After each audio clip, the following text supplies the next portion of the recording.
வணக்கம்.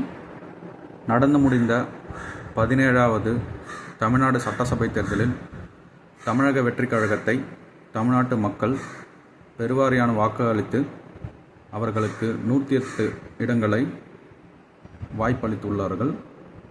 அதைத் தொடர்ந்து தமிழ்நாட்டு முதலமைச்சராக தேர்ந்தெடுக்கப்பட்டுள்ள மாண்புமிகு திரு ச. ஜோசப் விஜய் அவர்களுக்கு என்னுடைய வாழ்த்துக்களும் பாராட்டுக்களும். அதன் பிறகு அமைச்சரவையில் பட்டியல் சமூகத்தை சேர்ந்த 8 பேருக்கு வாய்ப்பு அளித்துள்ள தமிழக வெற்றிக் கழகத்துக்கு என்னுடைய நன்றிகளும் பாராட்டுகளும். அதனைத் தொடர்ந்து அவர்களுக்கு ஒரு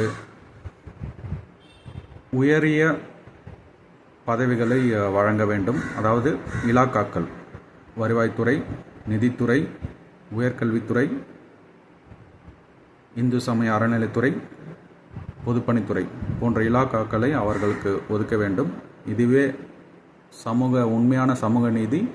சமூகத்தில் இது ஒரு புரட்சியாக கருதப்படும்.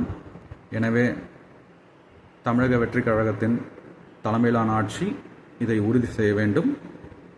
நன்றி, வணக்கம்.